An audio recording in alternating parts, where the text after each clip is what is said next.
Pour une question de sécurité, nous avons mis un nom fictif pendant l'entrevue. Isabelle a 25 ans de carrière dans le domaine des services de garde. Elle a fait 4 écoles depuis le début de sa carrière. Elle s'implique énormément auprès des syndicats depuis au moins 20 ans. Vous faites la grève pour... On veut aller chercher de l'aide. On a besoin d'aide dans les services de garde. On n'a pas d'aide de TES. On n'a pas d'aide de psychologue, de travailleur social. On n'a pas d'aide. Puis de plus en plus, on a des enfants difficiles à gérer. On a un très grand ratio. Alors, on aimerait faire diminuer notre ratio. Écoute, c'est une éducatrice pour 20 enfants et on peut aller jusqu'à 22. Quand on pense, moi je travaille avec les amis de maternelle, les enfants de maternelle, quand on pense que 6 mois avant, les enfants, dans les petites enfances, c'est une personne pour 8, de 6 à 8 enfants. Et pas longtemps après, ils viennent à l'école, c'est une pour 20, on peut aller jusqu'à 22, avec des cas problèmes. Alors nous, ce qu'on veut, c'est la baisse de ratio d'enfants. Et ensuite, ce qu'on veut, c'est de l'aide au niveau TES dans les services de garde. Parce que quand ils sont à l'école, les élèves, ils ont de l'aide minimale. Quand ils arrivent au service de garde, les mêmes cas qui sont cotés, on n'a pas d'aide. On s'arrange avec nos troubles, on s'arrange avec nos problèmes. Il y a donc une injustice dans les écoles entre les élèves qui sont au service de garde et en classe. Vous n'êtes pas la seule dans cette lutte. Bien d'autres font la grève également, par exemple. En fait, c'est qui fait la grève? C'est les enseignants, les infirmières, les professionnels, les techniciens, le personnel de soutien comme nous. Les services de garde, on est du personnel de soutien et administratif. Il y a des ouvriers, des fonctionnaires, euh, des établissements des réseaux de la santé et des services sociaux, les commissions scolaires, les cégeps, des organismes gouvernementaux et de la fonction publique qui sont en grève. Euh, Tout ça, c'est en front commun. Alors, le front commun, c'est qui ça? En gros, tous ces employés-là, ben, il y a le secrétariat intersyndical des services publics, c'est le SISP. Ensuite, il y a la Confédération des syndicats nationaux, la CSN, que tout le monde connaît. La Fédération des travailleurs et travailleuses du Québec, FTQ, que tout le monde connaît aussi.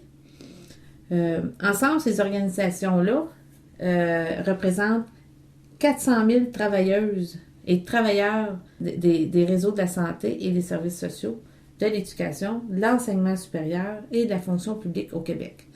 Donc on est une grosse gang ensemble pour essayer d'aller chercher le plus de choses au gouvernement. J'ai entendu dire qu'il y a un groupe qui se nomme les Commandos.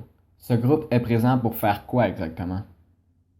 C'est tous les syndicats que je viens de vous nommer vont chercher des gens syndiqués et ceux qui le veulent bien. Et puis, on fait un dérangement économique.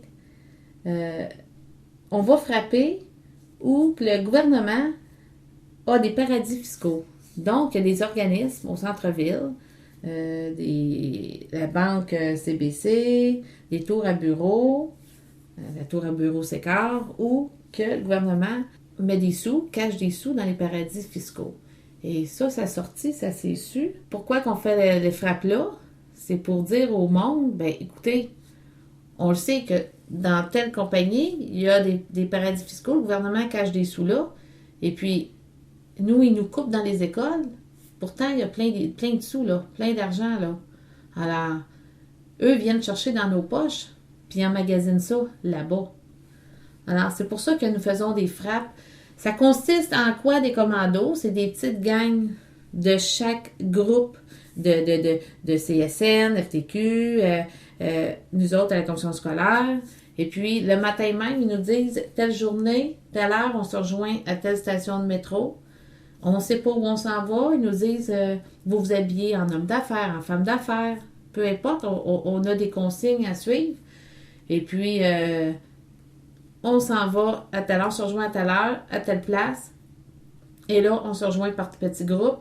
Ensuite, à telle heure, faut frapper dans tel tour à bureau. Attention, quand je dis frapper, là, c'est pas faire du grabuge. C'est qu'on amène des instruments de musique faire du bruit, on empêche des professionnels de travailler, on empêche les secrétaires de recevoir leurs appels, on dérange. C'est pas de faire du grabuge, c'est de déranger. Et je suppose que c'est légal? C'est illégal parce qu'on peut pas, on n'a pas averti les policiers de notre itinéraire, ils savent pas où on frappe et on attend qu'ils nous sortent. Est-ce qu'on résiste? Non. On veut pas se faire embarquer. Notre but, c'est pas de se faire embarquer, notre but, c'est juste de déranger. Donc, avec nos instruments de musique, euh, on fait du bruit, on a des pancartes, on fait savoir qu'on n'est pas content, on empêche le monde de monter dans les tours à bureau. Bon, c'est tout ça. Plusieurs personnes sont touchées par la grève, même les parents. Cependant, 10 jours avant les jours de grève prévus, la commission scolaire est au courant, font une feuille, envoient les feuilles dans les écoles et c'est envoyé dans les classes. Alors, il y a un envoi aux parents fait par l'enfant dans les classes pour indiquer que telle journée, l'école est fermée, le service de garde est fermé pour la grève. quelques écoles au Québec font du boycottage qui est d'annuler les fêtes. Le faites-vous? Nous, là, on ne veut pas mêler les enfants à ça, au service de garde. Notre service de garde, c'est pas tous les services de garde. Nous, notre service de garde, on s'est réunis, puis on a décidé que les fêtes d'Halloween, les fêtes de Noël, Saint-Valentin, Pâques, etc., nous, on fait la même chose que l'habitude. On fait participer les enfants. Comme à l'Halloween, on a fait une grosse maison hantée. Bon, on punit pas les enfants pour ces fêtes-là. Question plus personnelle. Que serait votre entente idéale avec le gouvernement?